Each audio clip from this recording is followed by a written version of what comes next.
You've just seen some pictures of Macintosh. Now I'd like to show you Macintosh in person. All of the images you are about to see on the large screen will be generated by what's in that bag.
Talking about Macintosh recently, but today, for the first time ever, I'd like to let Macintosh speak for itself.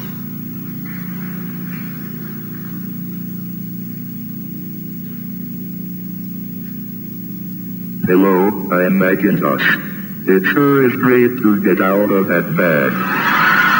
Accustomed as I am to public speaking, I'd like to share with you a maxim I thought of the first time I met an IBM mainframe. Never trust a computer you can't with.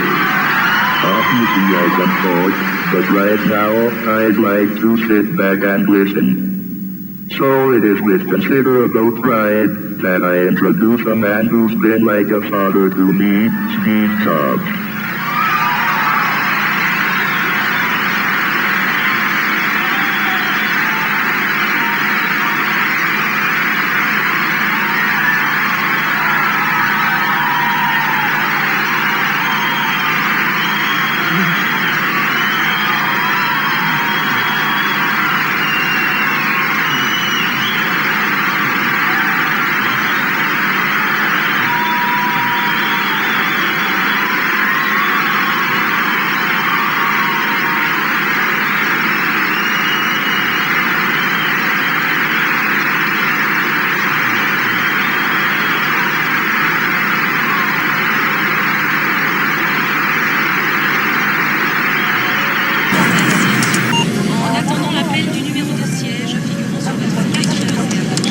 Introducing the first portable computer you already know how to use. Excuse me. It's my computer. I seem to be having trouble. I know nothing about computers. I'm sorry. I don't know anything about computers either. Which leads us to this blank square. There's been There's been a lot of speculation about this, a lot of rumors, and I get to end them today. We're going to introduce our consumer portable machine. So, we've been working really hard on it, and I hope you like it. So we went to our customers. We went to our consumer and education customers and said, what do you want in a portable? What precisely is it that you want? And we listened very carefully. And when you added it all up, what they wanted was an iMac to go. They loved iMac. They wanted an iMac to go. Could we make an awesome iMac to go? And we have done that, we hope. So first of all, what are we going to call it? Just so we have a name to refer it by. Well, as you know, we tend to start our consumer products with the prefix I and our pro products with the prefix power. And we tend to end our desktops with Mac, and we tend to end our portables with book. So since we're such logical folk, iBook is the name of this product.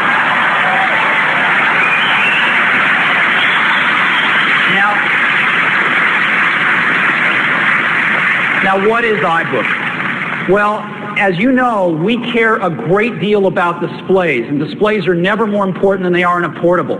The display is your window onto your software applications, and it's your window into the internet. And a lot of portables, especially the consumer portables out there, have really poor displays.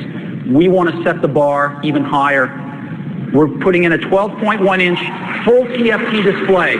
It's a gorgeous display that is great for not only still images, but moving images and video. And that's a full 800 by 600 resolution with millions of colors. But we didn't stop there. We built in the fastest graphics ever in a portable. Faster graphics than you can get in any Wintel portable at any price. Secondly, we've built in a 300 megahertz G3 processor. This thing is really, really fast. It's a rocket ship. As a matter of fact, this thing is the second fastest portable in the world. It is faster than any Wintel portable at any price, and it is second only to our venerable PowerBook. Third thing, we built in a CD-ROM because our customers want to be able to load applications in very easily, and our developers want to be able to sell applications very easily. 32 megabytes of memory, expandable to 160 megabytes, 3.2 gig hard drive. We built in a full complement of communications to this thing, a 56K modem in every single unit, USB in every single unit, and 10/100 Ethernet in every single unit, which is unheard of in the consumer marketplace. And we built in a full-size keyboard. If you've ever tried to type on one of these dinky little keyboards, you know how valuable this is. And then we get the battery life. With all of these features, with this 300 megahertz G3 processor, with this gorgeous 12-inch screen, we still wanted groundbreaking battery life. We wanted battery life so good, you'd never have to buy a second battery. You don't have to bring your charger to school all day long or carry your charger a lot of places that you've had to in the past. And our engineering team has really come through on this. With these incredible features, 12-inch screen, super fast processor, all this communications, we have achieved 6-hour battery life on this product. So you've got an all-day battery life product now that you don't have to take the charger with you during the day. And that's what we were shooting for. So that's iBook. And what I'd love to do is show it to you right now.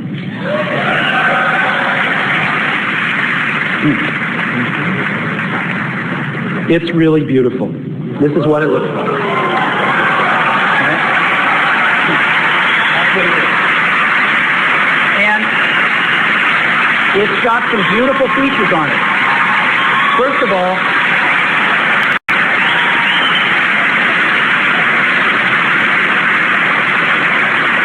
this is the front of it, and this is the back. This is the side. Now, this is made incredibly durably. This is polycarbonate plastic, the stuff they make bulletproof vests out of. But we've gone one step further. We've double shot it in rubber all the way around. So what you see in orange is all rubber. It feels wonderful, and it makes the unit even safer to travel with. Again, all on the back. When you open it up, it's really beautiful inside. Again, Full-size keyboard and pointing device, beautiful 12-inch screen. Here's the communications. On this side, the communication ports all on the side. CD-ROM comes out this side. And let me tell you a few other really great things about this. One of the most incredible, it has a handle. And so it has something that no other portable on the market has. But it's also missing something that every other portable has. Notice anything missing? A latch. There's no latch on the iBook. It works like your cell phone to beautifully close and stay closed and yet lift just by your finger. It's really beautiful. And we are going to be offering these in two colors, tangerine and blueberry. And they're both really, really beautiful. Thank you. So, let me show you some slides on this so you can get an even better look. Thank you.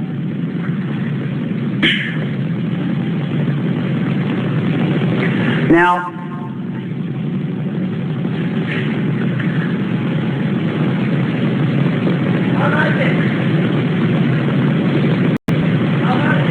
so this is what we're up against, remember. This is the #1 selling consumer notebook in the world, right?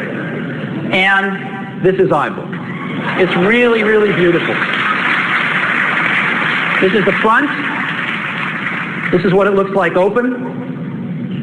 This is the back, which is even more beautiful than the front of the other guy's computer. This is the side, and again you can see that double-shot rubber cutting across. Let me show you the CD-ROM, how it pops out. Isn't that nice? Just pops out of there. And let me show you the other side. This is the communications ports. We've got a modem, Ethernet, and USB coming right out the side. No doors to open or anything else. We've also got the handle, right, which is really nice.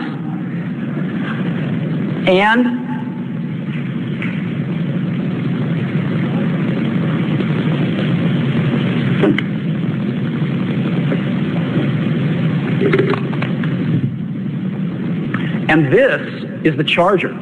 It's really beautiful. It's this little round thing. You know how you have to wind the cable around the brick now? Not anymore. This thing has a cable wrap built right in it. It's really beautiful.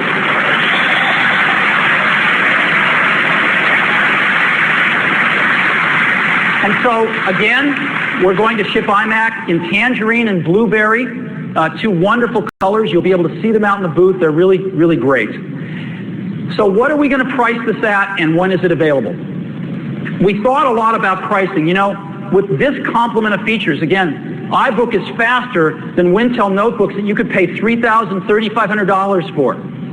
It's got a beautiful screen on it. It's got communications like Ethernet built in that you'd never find in a consumer notebook. IBM's cheapest consumer notebook is $17.99, but if you really look at something that's comparable in features, it's over $2,000. And we knew we probably could have sold most every one we made for over $2,000. But we've decided to price this within reach of our education customers and our consumer customers. We're going to price it at $15.99. Yeah? And it'll be available this September in volume. So $15.99 this September in the stores. And you can order them today right on the Apple Store or through your favorite dealer. We are accepting orders as of today on the store and in the channel. So this is iBook, and it's really great. And what I'd love to do, and of course this completes our product matrix, right? We finally now have all 4 products in the grid, and we're going to be shipping all 4 of them by September, and we're really excited about this. So I've got a few television ads, if you'd like, that we're still working on, but I'd love to get your opinions on for iBook if you want to see them. You want to see them? Okay. So here's what I want. I'll show them. They've got a few seconds of space in between, and after you see them, I want to do an applause-o-meter, right? So you can applause in the meantime, but afterwards, remember your favorites, and I want to get back your opinion on the favorites. So let's go ahead and run the TV ads now.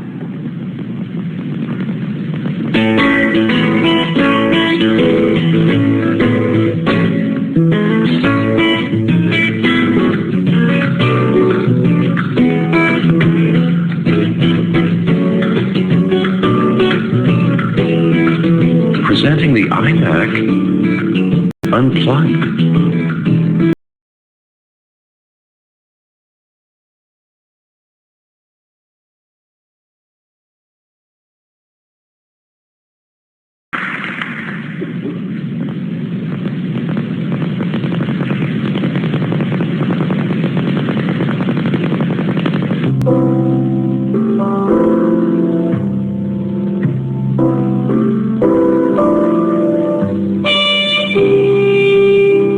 Is it possible to fall in love with a computer?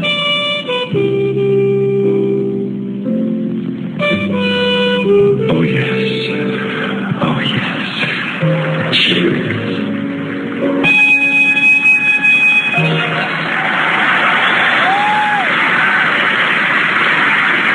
The choice we made was music. Now, why music? Well, we love music, and it's always good to do something you love. More importantly, music's a part of everyone's life. Everyone. Music's been around forever. It will always be around. This is not a speculative market. And because it's a part of everyone's life, it's a very large target market all around the world. It knows no boundaries. But interestingly enough, in this whole new digital music revolution, there is no market leader. There are small companies like Creative and Sonic Blue, and then there's some large companies like Sony that haven't had a hit yet. They haven't found the recipe. No one has really found the recipe yet for digital music. And we think not only can we find the recipe, but we think the Apple brand is going to be fantastic because people trust the Apple brand to get their great digital electronics from. So let's look at portable music. Let's look at the landscape. The first thing, if you want to listen to music portably, you can go out and buy a CD player, right? That's one way to go, about 10 to 15 songs. Or you can buy a flash player. Go out and buy one of those. You can buy a MP3 CD player, or you can buy a hard disk-based jukebox player. These are the four choices for portable music right now. So let's take a look at each one of those. A CD player costs about $75, holds 10 to 15 songs on a CD. That's about $5 a song. You can go buy a flash player, pay about double that, about $150, holds the same 10 to 15 songs, or about $10 a song.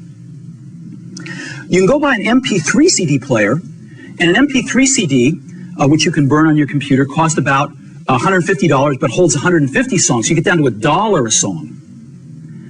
Or you can go buy a hard drive jukebox player for about $300. It holds about 1,000 songs and costs about 30 cents a song. So we looked at this and studied all these, and that's where we want to be. That is where we want to be. And we are introducing a product today that takes us exactly there, and that product is called iPod. iMac, iBook, iPod. What is iPod? iPod is an MP3 music player, has CD quality music, and it plays all of the popular open formats of digital music, MP3, MP3 variable bitrate, WAV, and AIFF. But the biggest thing about iPod is it holds 1,000 songs. Now, this is a quantum leap because for most people, it's their entire music library. This is huge. How many times have you gone on the road with a CD player and said, oh God, I didn't bring the CD I wanted to listen to? To have your whole music library with you at all times is a quantum leap in listening to music. But the coolest thing about iPod is that your entire music library fits in your pocket. Okay? You can take your whole music library with you right in your pocket. Never before possible. So that's iPod. There are three major breakthroughs in iPod. Let's take a look at each one of them. The first one is it's ultra portable. So if we're going to keep 1,000 songs on iPod and it fits in your pocket, how do we do this? How do we possibly do this? Well, we start off with an ultra thin hard drive. We've got a 1.8 inch diameter hard drive that's 0.2 inches thick, super thin. And that hard drive is 5 gigabytes in capacity. 5 gigabytes, which holds 1,000 songs at 160 kilobit rate, which is a very high quality rate of MP3 compression. Very high quality. 1,000 songs on this 5 gigabyte drive. And we've built in 20-minute skip protection. That's not 20 seconds, 20-minute skip protection. So you can take iPod bicycling, mountain climbing, jogging, you name it, and you're not going to skip a beat. So we've got this 5 gigabyte drive that holds 1,000 songs. How do we get the 1,000 songs on to iPod? We don't want to wait, so we've built in FireWire. Now, Apple, as you know, invented FireWire. We should FireWire on every computer we make. It's built into iPod. It's the first and only music player with FireWire. Why? Because it's fast. You can download an entire CD into iPod in 5 to 10 seconds. An entire CD. So let's take a look at how it compares with USB. 5 to 10 seconds for FireWire to load a CD. On a USB player, you're talking 5 minutes. Let's talk about 1,000 songs now. On iPod with FireWire, it is under 10 minutes. On a USB player, it is 5 hours. Can you imagine that? You get your USB player, you want to load 1,000 songs, and you get to watch it for 5 hours while it loads the songs. Under 10 minutes with iPod. It's 30 times faster than any other MP3 player. So, huge win. Now, it doesn't matter how many songs you have with you if your battery's dead, right? So we have built in an extraordinary battery into iPod. 10 hours of battery life, and that is 10 hours of continuous music. We're using a rechargeable lithium polymer battery. This is a more advanced battery than we even use in our portable computers. It's the most advanced battery we've ever shipped. And you can recharge this 10-hour battery in 1 hour to 80% of its capacity on a fast charge. 1 hour. But maybe the coolest thing is that, you know, FireWire, the FireWire cable carries all the data from the Mac to iPod, but FireWire also has power on it. And so when you plug in to your Mac, it actually charges the iPod over that single FireWire cable.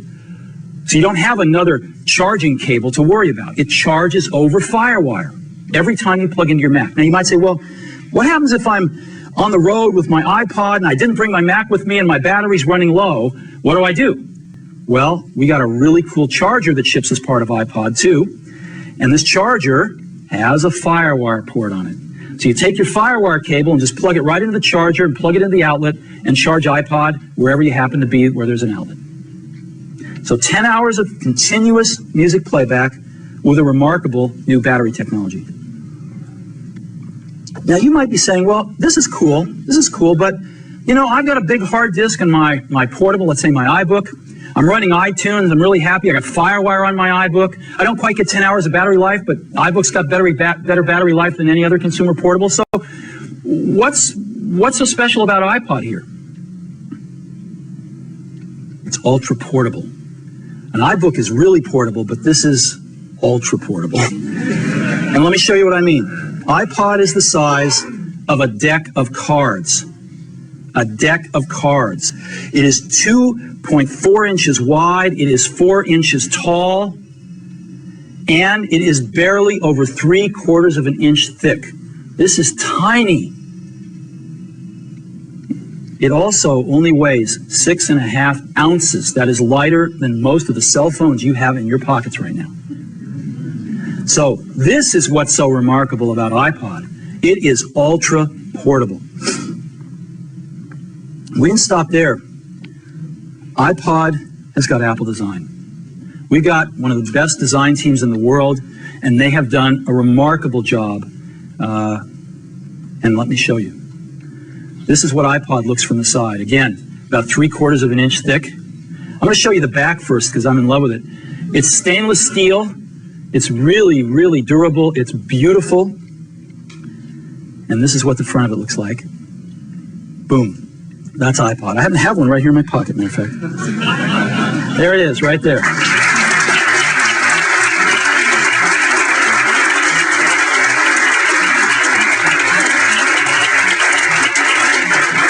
So, this amazing little device holds 1,000 songs, and it goes right in my pocket. This is what we're up to today, and I'm really glad you liked everything.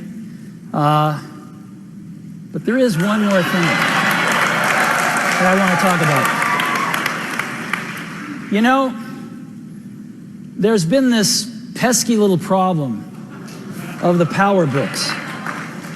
You know, it's not a secret that we've been trying to shoehorn a G5 into the PowerBook and have been unable to do so because of its power consumption, being unrealistic in such a small package. We've done everything engineering that was possible engineering-wise. We've consulted every possible higher authority, you know. And one of the things we said when we were switching to Intel was it wasn't just about performance, it was about performance per watt, because that was what was going to let us get these things into notebooks. So let's take a look at where we came out, performance per watt. If you take a look at the G4 chip that we have in the PowerBooks today, it's got 0.27 performance per watt.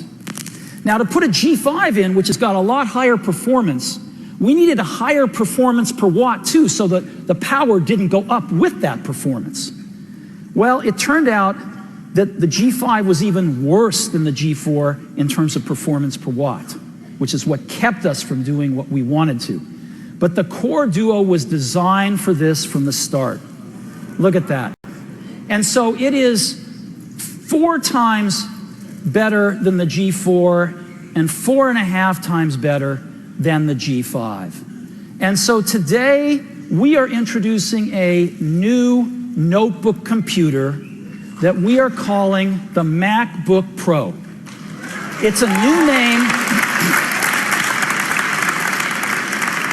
It's a new name because we're kind of done with power and because we want Mac in the name of our products. So MacBook Pro. And this is the new MacBook Pro. It has an Intel Core Duo chip in it, the same as we're putting in the new iMac, which means that there are going to be dual processors in every MacBook Pro.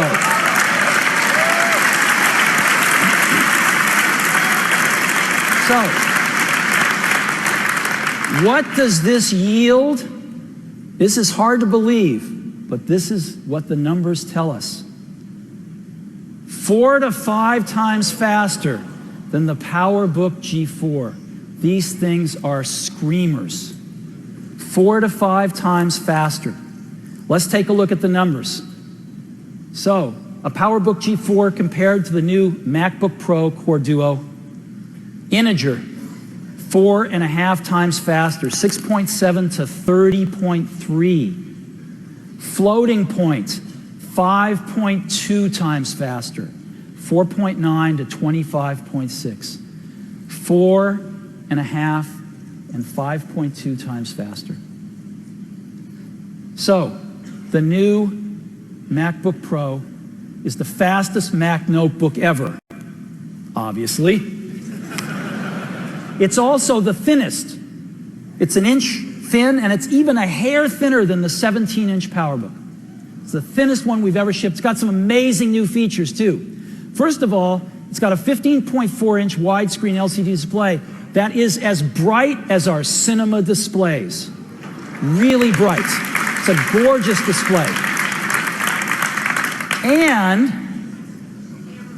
it's got an iSight camera built in.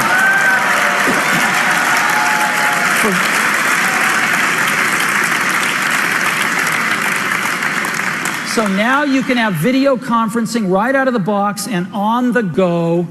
It's great. For those of you that ever carried an iSight camera with you with a PowerBook, boy, this is heaven. So video conferencing to go. And let me just go ahead and give you a demo of this right now. Let's see now. Who could I call? Oh, there's Phil. Let's go ahead and call Phil.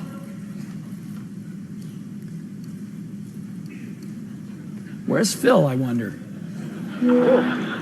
There he is. Hi, Steve. Hi, Phil. How you doing?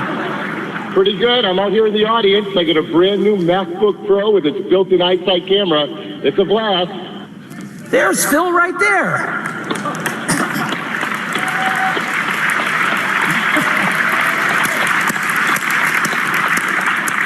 This is totally cool. I can have so much fun. Watch this. Woo! The world does revolve around me. We've known that for quite some time. This is really great. Well, thank you, Phil. You're welcome. Bye-bye. This is awesome.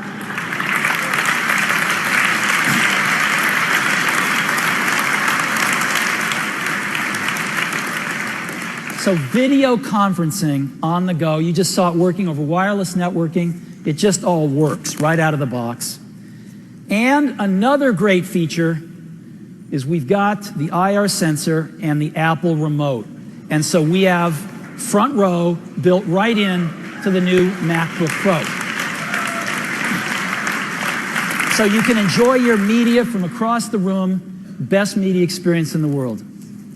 So another really cool feature. We call this new feature MagSafe. Now, how many of you have ever had your notebook go flying off its work surface when somebody caught your power adapter cord in their foot? Right? Whether it's your pet or your kid or your roommate, well, this is going to end that. Because the MagSafe connector is a new power adapter that we've got with a new connector that's magnetically held in, and if when the cord gets yanked, it just pulls right off. It works beautifully.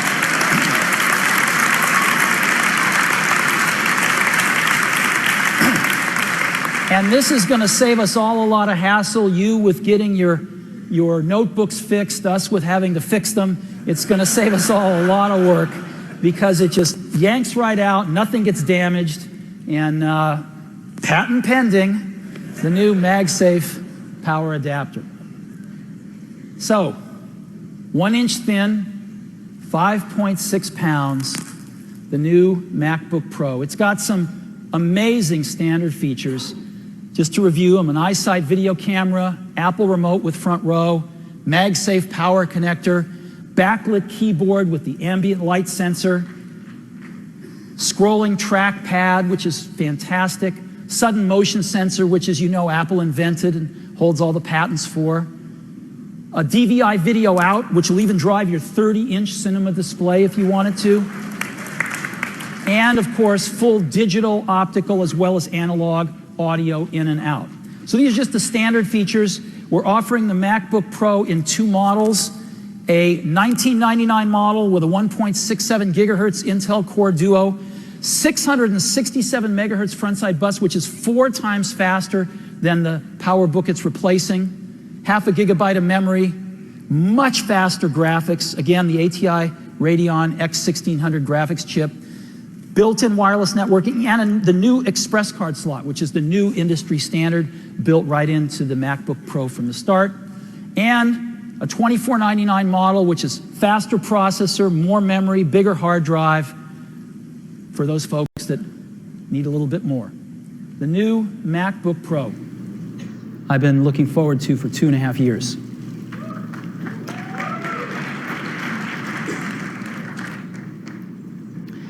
Every once in a while, a revolutionary product comes along that changes everything. And Apple has been, well, first of all, one's very fortunate if you get to work on just one of these in your career. Apple's been very fortunate.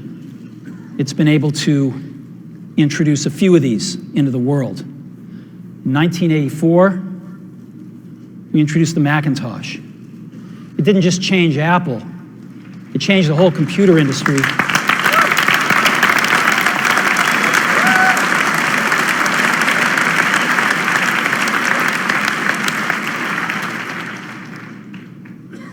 In 2001, we introduced the first iPod. And it didn't just change the way we all listen to music, it changed the entire music industry. Well, today, we're introducing 3 revolutionary products of this class. The first one is a widescreen iPod with touch controls.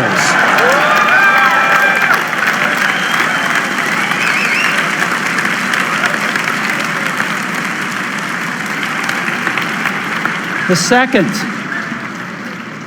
is a revolutionary mobile phone.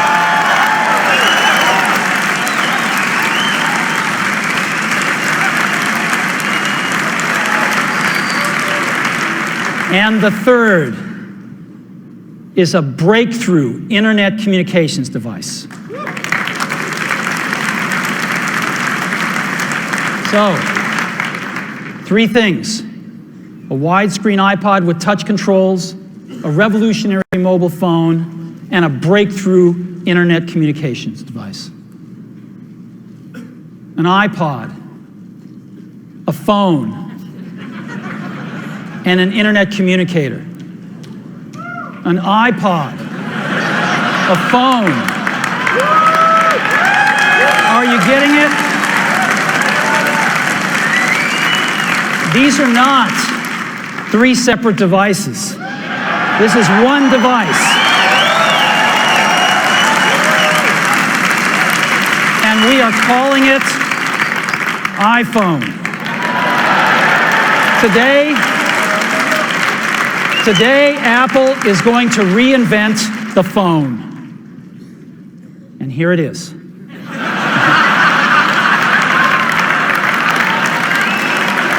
No. Actually, here it is, but we're going to leave it there for now. So, before we get into it, let me talk about a category of things. The most advanced phones are called smartphones, so they say.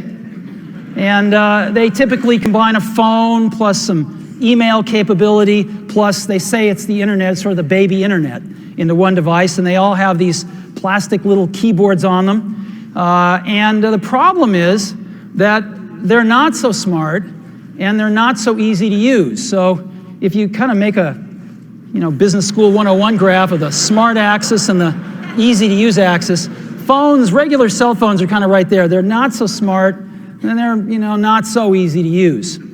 But smartphones are definitely a little smarter, but they actually are harder to use. They're really complicated. Just for the basic stuff, people have a hard time figuring out how to use them. Well, we don't want to do either one of these things.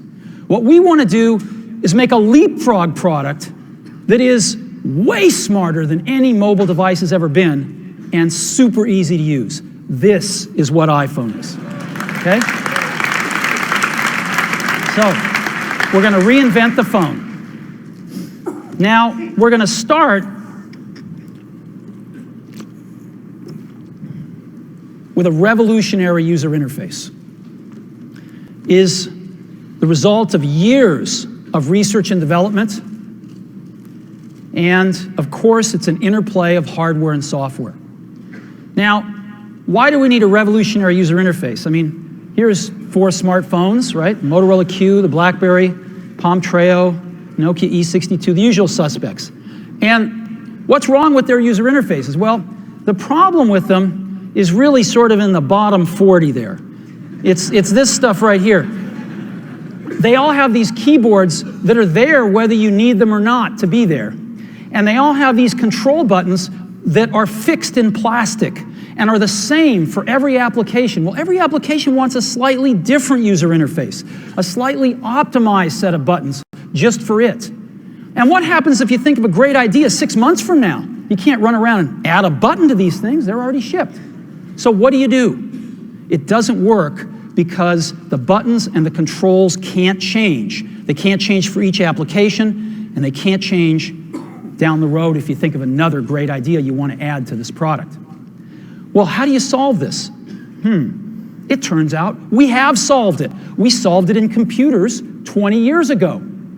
We solved it with a bitmap screen that could display anything we want, put any user interface up, and a pointing device. We solved it with the mouse, right? We solved this problem. So how are we going to take this to a mobile device? Well, what we're going to do is get rid of all these buttons and just make a giant screen. A giant screen. Now, how are we going to communicate this? We don't want to carry around a mouse, right? So what are we going to do? Oh, a stylus, right? We're going to use a stylus. No. No. Who wants a stylus? You have to get them and put them away and you lose them. Yuck. Nobody wants a stylus. So let's not use a stylus. We're going to use the best pointing device in the world. We're going to use a pointing device that we're all born with. We're born with 10 of them. We're going to use our fingers. We're going to touch this with our fingers. And we have invented a new technology called multi-touch, which is phenomenal. It works like magic. You don't need a stylus. It's far more accurate than any touch display that's ever been shipped.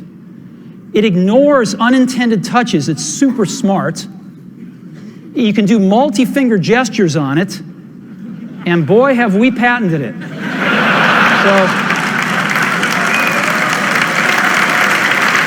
So, we've been very lucky to have brought a few revolutionary user interfaces to the market in our time. First was the mouse. The second was the click wheel. And now we're going to bring multi-touch to the market. And each of these revolutionary user interfaces has made possible a revolutionary product. The Mac, the iPod, and now the iPhone. So, a revolutionary user interface. We're going to build on top of that with software. Now, software on mobile phones is like baby software. It's not so powerful. And today, we're going to show you a software breakthrough. Software that's at least 5 years ahead of what's on any other phone. Now, how do we do this? Well, we start with a strong foundation. iPhone runs OS 10. Now,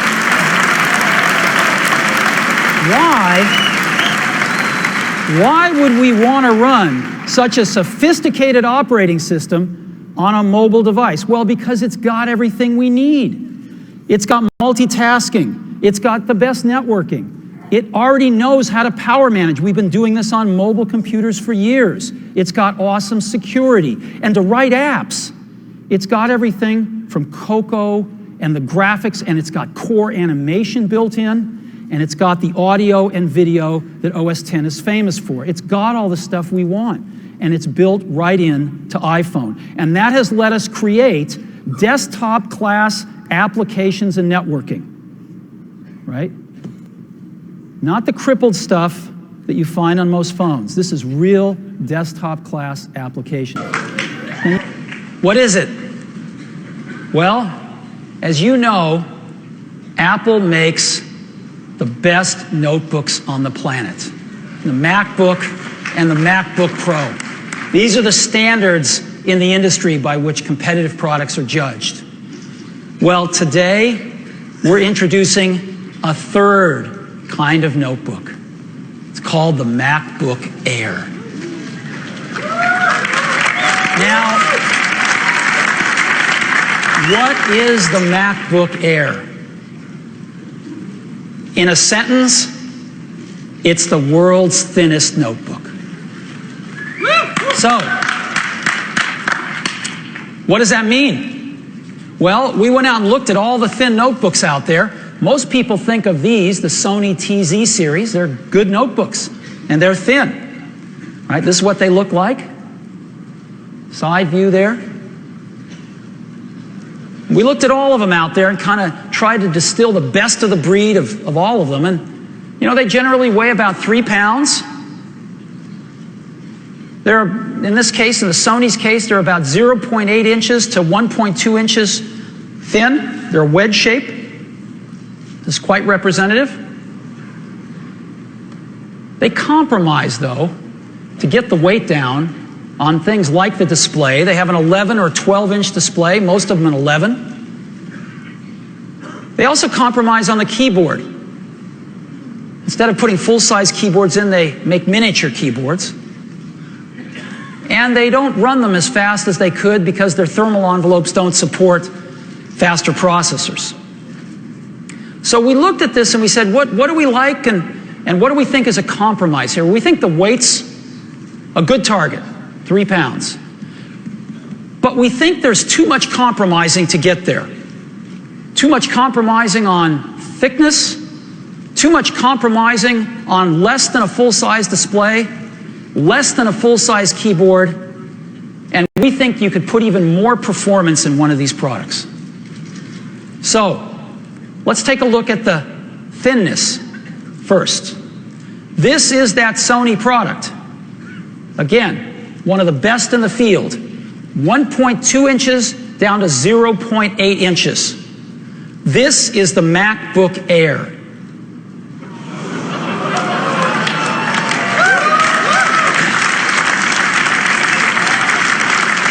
0.76 inches down to an unprecedented 0.16 inches. Now I want to point something out here. The thickest part of the MacBook Air is still thinner than the thinnest part of the TZ series. Okay? We're talking thin here. So, it's so thin, it even fits inside one of these envelopes that we've all seen floating around the office. And so let me go ahead and show it to you now.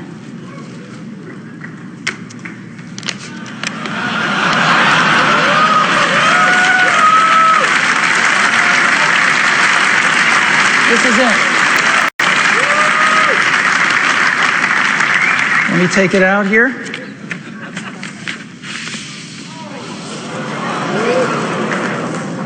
This is the new MacBook Air, and you can get a feel for how thin it is. Yeah, there it is. Look at this.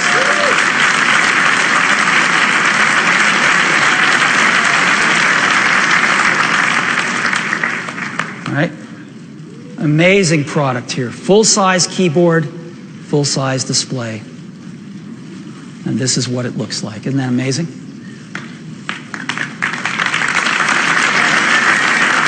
So, let's go explore this in more detail.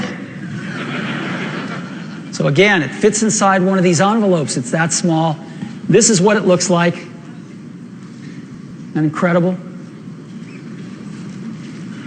It's the world's thinnest notebook. You open it up, it's got a magnetic latch, so there's no hooks or things to catch on your clothing. And it's got a full-size 13.3-inch widescreen display. And the display is gorgeous. It's an LED backlit display. And not only does that save power, and not only does that give a really bright display, but it's instant on the minute you open it. We do have one more thing. Now, we have great respect for these words, and we don't use them lightly.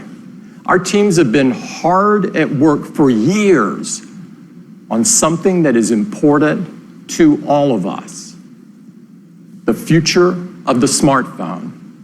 The first iPhone revolutionized a decade of technology and changed the world in the process.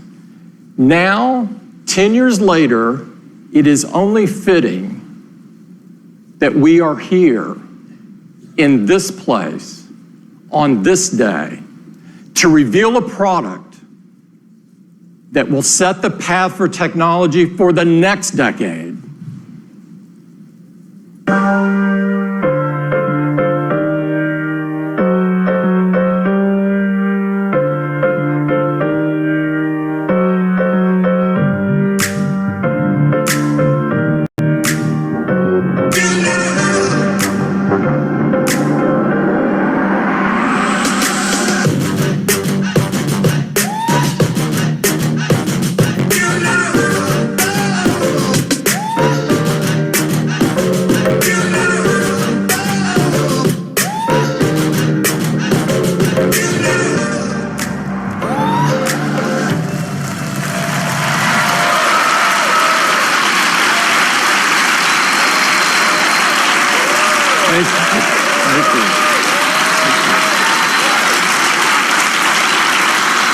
This is iPhone 10. It is the biggest leap forward since the original iPhone.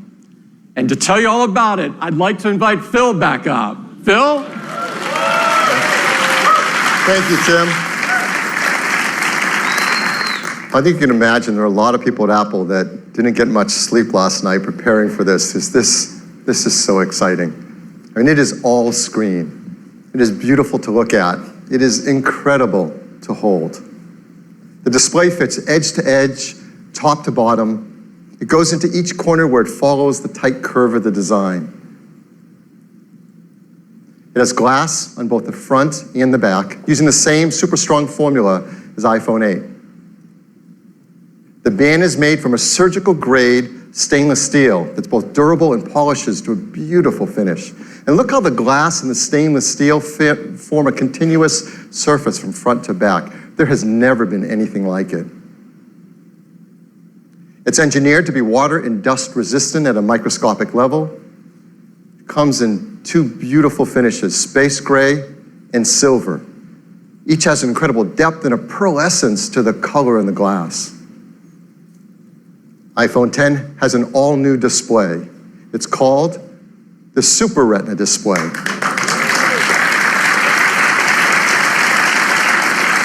The love of quality and responsiveness and efficiency is really quite a breakthrough in mobile displays. To start with, the Super Retina display is 5.8 inches on the diagonal.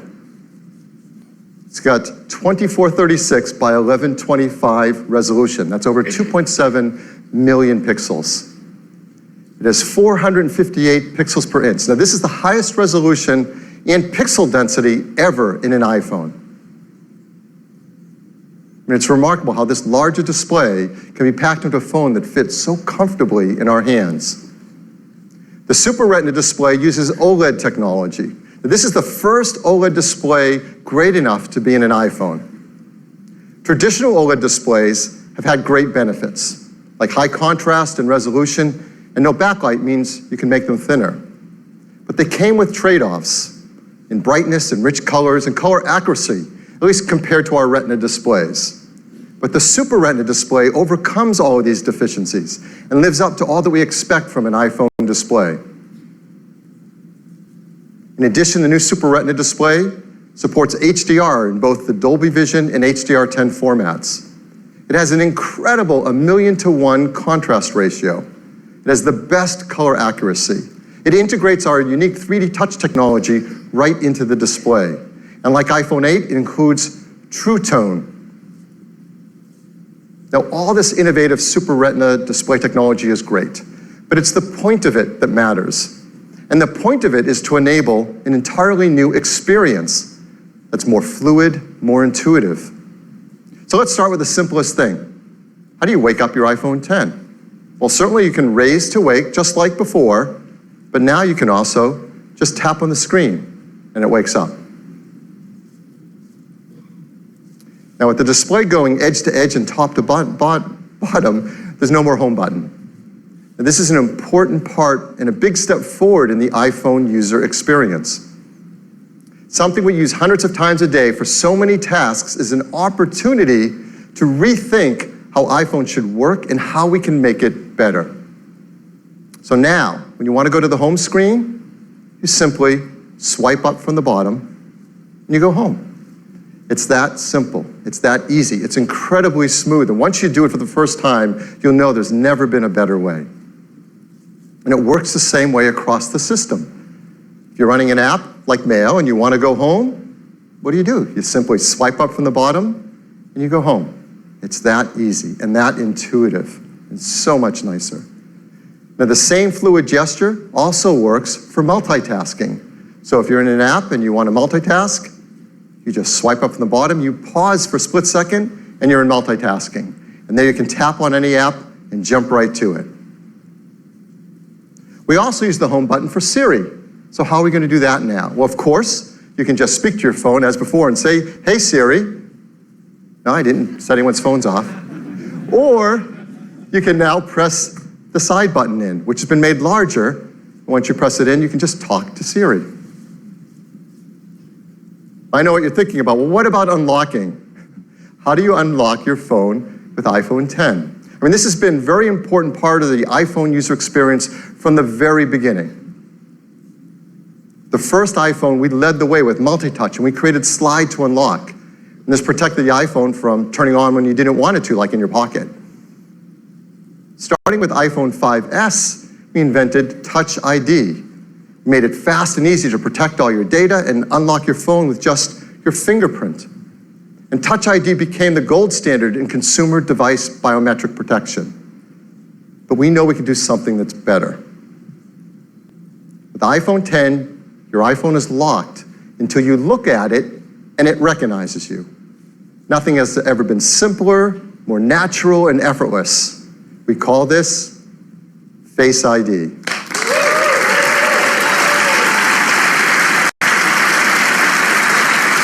So Face ID is the future of how we will unlock our smartphones and protect our sensitive information. To make Face ID possible, it took some of the most advanced technology we have ever created. And much of it is packed right up here into this tiny little area at the top of the display. We call this the True Depth Camera System. And it is made up of incredible state-of-the-art technology. There's an infrared camera, a flood illuminator, the front side camera, and a dot projector. And that's not all. There's also the proximity sensor, the ambient light sensor, the speaker and microphone, all packed into this True Depth Camera System area. It is amazing. And here's how it works. Every time you glance at your iPhone 10, it detects your face with the flood illuminator, even in the dark. The IR camera takes an IR image. The dot projector projects out over 30,000 invisible IR dots.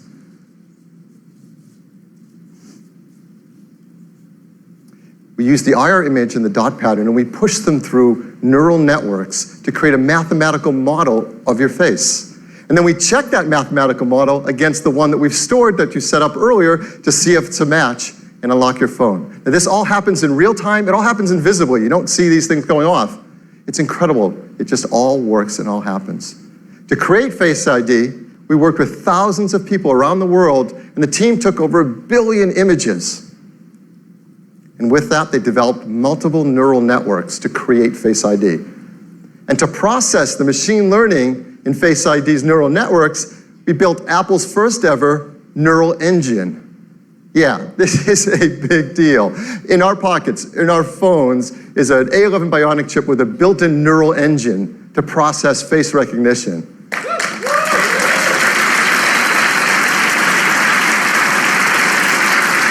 Now, the neural engine is specialized hardware built for a specific set of machine learning algorithms.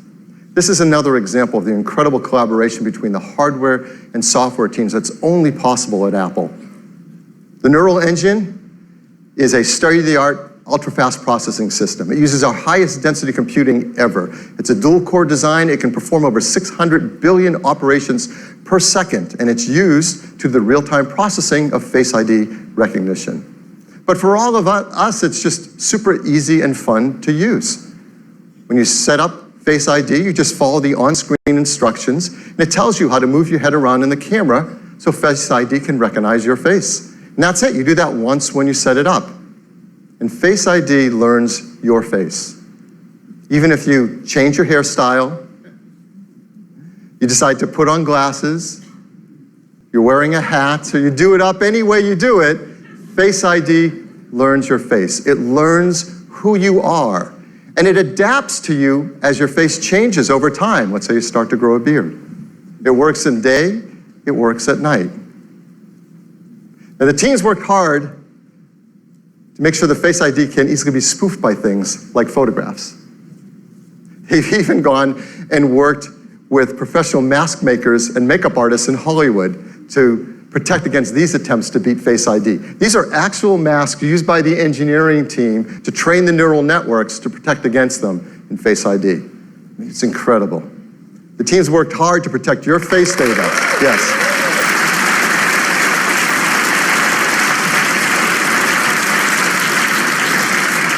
Your face data is protected with the secure enclave and the A11 Bionic chip. All the processing is done on iPhone 10 and not sent to a server.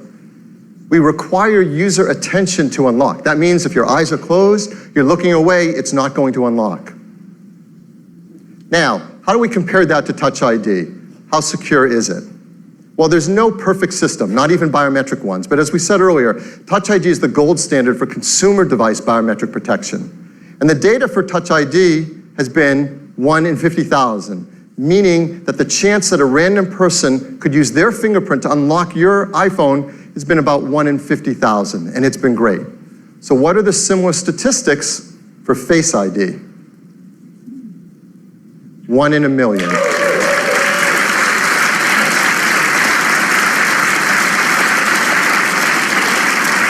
The chance that a random person in the population could look at your iPhone 10 and unlock it with their face is about 1 in a million. Now, of course, the statistics are lower if that person shares a close genetic relationship with you. So, for example, if you happen to have an evil twin, you really need to protect your passcode with your sensitive data with a passcode. Hopefully you don't. Face ID also works with Apple Pay. So to pay for things, you just double tap the button on the side, you look at iPhone 10 to authenticate, and hold it near the payment terminal to pay. It's that easy, fast, intuitive, simple. Face ID also works with third-party apps. Third-party apps already support Touch ID, and they'll work with Face ID. So apps like Mint, 1Password, E-Trade will all work with Face ID. So Face ID, it's face authentication for unlocking your iPhone and protecting your sensitive data. It uses the innovative TrueDepth camera system. It's trained with neural networks. It's easy to set up. It learns your face, and it adapts to your face over time. It's aware of your attention. It works with Apple Pay, and it works with third-party apps.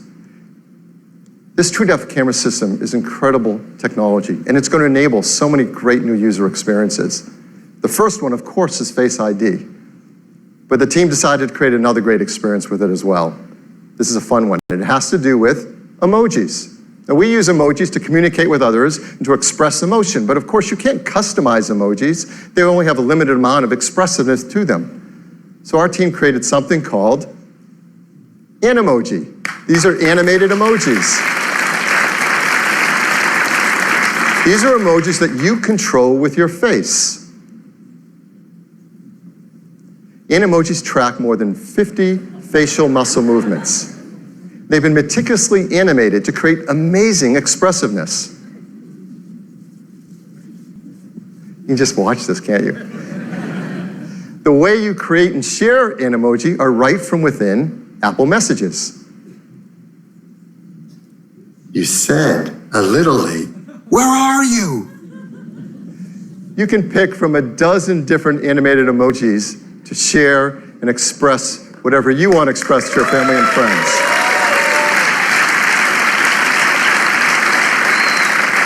So iPhone 10 is packed with innovative technologies that enable new user experiences. I'm really excited to invite out Craig Federici to show you iPhone 10 and what it's like to use it for the very first time. Craig? Hey everybody. Wow, well, I'm absolutely thrilled to be able to give all of you your first live look at iPhone 10. This is a phone we've been dreaming about for a long time, but the reality of it in your hand, it's really something epic. So let's take a look. here is iPhone 10. Now, unlocking it is as easy as looking at it and swiping up. And, you know, let's try that again. Ho, ho, ho. Let's go to backup here and get right in. So here we are, and you see this expansive display. It's just a beautiful canvas for all of your content and your gestures. And I'm just gonna go into the weather app here, and you can just see how apps look when they take advantage of the edge-to-edge display. Now, exiting an app couldn't be easier. You just swipe from the bottom, just like this, and throw the app right back on the home screen. Let me do that again. Just swipe right up. Let's take a look at the web. It just looks unbelievable, edge to edge on this display. And your photos, of course, are just gorgeous as well. Let's jump into this one. Just amazing.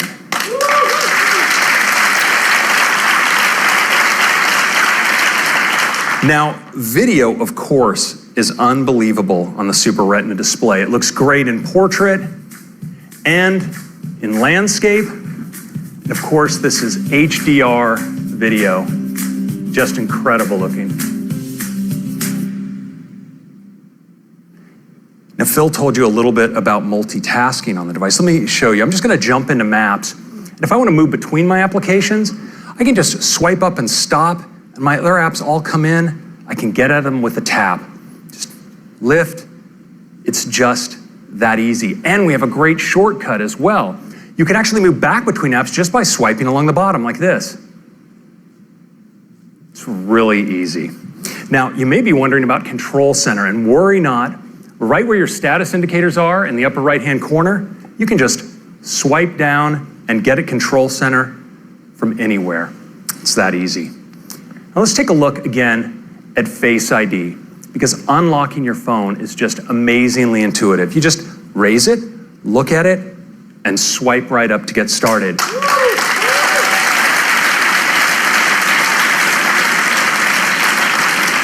But now it's also incredibly fast, so I'm just gonna do that again. I just raise it, look at it, swipe. I don't have to wait. And it's also really, really smart. So let's say I wake my phone and I'm not looking at it.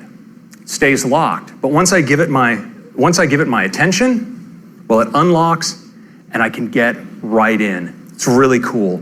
Now, Face ID is also great for Apple Pay. So if I'm at the register, I can just double click on the side button. I'm authenticated, and I can get in just like that. Now, the True Depth camera behind Face ID isn't just about authentication. In fact, we've extended ARKit with some incredible new face tracking capabilities that provide a whole new class of augmented reality experiences.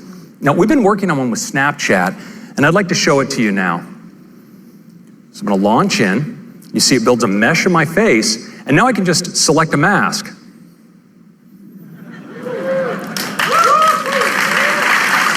The tracking is just unreal. Let's check out this one.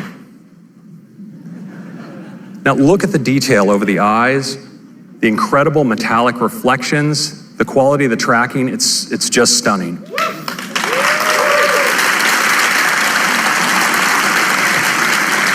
Now, of course, many of us like to communicate with emoji. And with Animoji, we can now breathe our own personality into our favorites. It's available as an app right inside of Messages, so I can just go right in here, and it immediately starts tracking me. So I can make whatever expression I want, like, and just pick that up and use it as a sticker, drop it on my message like that. We also let you manipulate these in full screen. You can audition your favorites, and there's some really great ones, like the kitty cat, so expressive and ferocious. It's a happy puppy. Check out the physics in the ears. The pig. We've got a chicken. And the unicorn, mythical creature, favorite of the startup.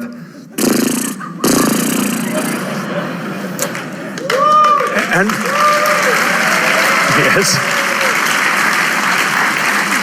If you were by chance wondering what humanity would do when given access to the most advanced facial tracking technology available, you now have your answer. Now, these can be so much fun, you're going to want to share them. And fortunately, we let you record messages. I'm going to record a message here for Tim.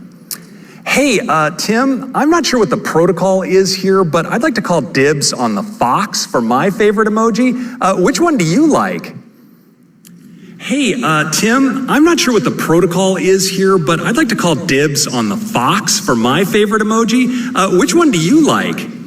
Now, you can send it with just a tap, and it appears as a looping video right inside the transcript. If we're really lucky for our grand finale, we might just get a response back from Tim. Oh, here it is. Let's take a look. Take me to your leader. Wait a minute, Craig. I am your leader. Let's wrap this thing up.